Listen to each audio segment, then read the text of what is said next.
صحح وضعيته ان هو طلع كوره نور السيد، ضربه ركنيه للمره الثانيه. نادي الزمالك هو الاشرس، هو اللي بيقرب، هو اللي جاب الجول. احمد جعفر واحد لنادي الزمالك. عملوا هجمات وعلى طول بقى كتر الضغط بيولد اخطاء لمدافعي وادي دجله، واحمد جعفر يحط الهدف الرابع عشان يبقى هداف نادي الزمالك وهيبقى هداف البطوله من الكره العرضيه اللي اتعملت.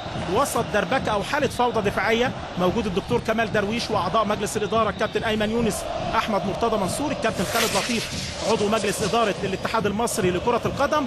وجول لنادي الزمالك من احمد جعفر صاحب المبادره التهديفيه دائما وابدا بعد الدقيقه 13 من احداث الشوط الاول. هنشوفها تاني، انما اول ما حازم امام بدا يتحرك ويضغط من الجبهه اليمين بدا يبقى في خطوره على مرمى هيثم محمد. ادي اللعبه وحاله فوضى دفاعيه، لان موجود اكتر من 5-6 فانيلات صفراء من لعيبه وادي دجله، انما بدون خبره تواجدوا في اماكن بعيده عن لعيبه نادي الزمالك اللي بيقدر على طول جعفر يسجل الهدف الاول في المباراه. كابتن حلمي طولان بيقول يا مسهل، جماهير الزمالك بتقول يا رب البطوله، حتى لو النادي الاهلي غايب التاريخ ما بيكتبش غير البطل.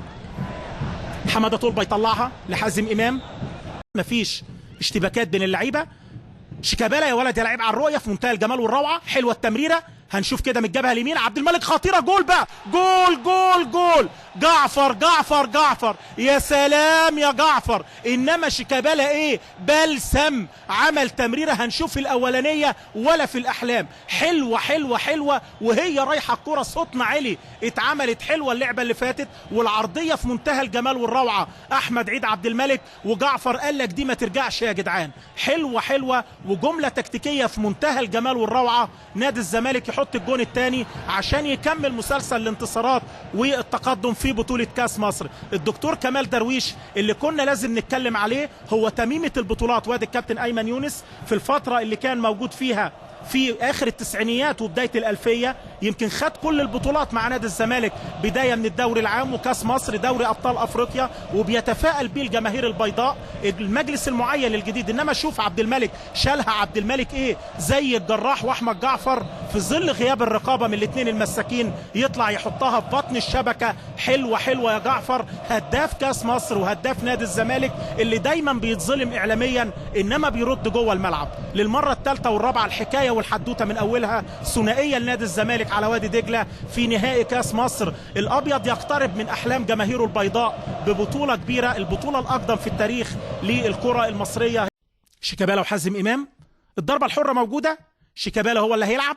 ادي شيكابالا يلعبها، انما سهله المره دي. جول شيكابالا بقول بيلعبها هيثم، المفروض يمسك، انما شيكابالا بيجيب الجون الثالث.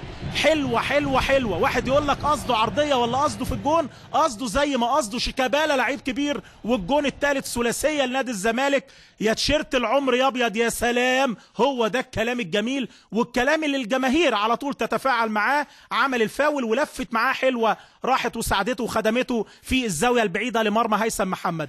3 لنادي الزمالك، بتعكس الفوارق الكبيره اتكلم عليها الكابتن حسن الشاذلي مع ضيوف استاد النيل بين الشوطين، كابتن عصام مرعي والكابتن احمد عبد الحليم بصحبه الزميل طارق سعده، ان نادي الزمالك بيتفوق. وادي فرحه مجلس الاداره الكابتن ايمن يونس مع المحامي احمد مرتضى منصور. ادي شيكابالا والجون، لفت اهي وساعدته، وقلت الهوا هنا انما خطا طبعا هيثم محمد اللي ما قدرش الكوره كويس، وكان بيشترك معاه مؤمن زكريا ورايح قاطع كويس قوي، وخد خطوه لقدام وعدت الكرة او سقطت من فوقيه. يبقى الجون الثالث لنادي الزمالك. ثلاثيه لنادي الزمالك، كابتن طاهر ابو زيد وزير الرياضه.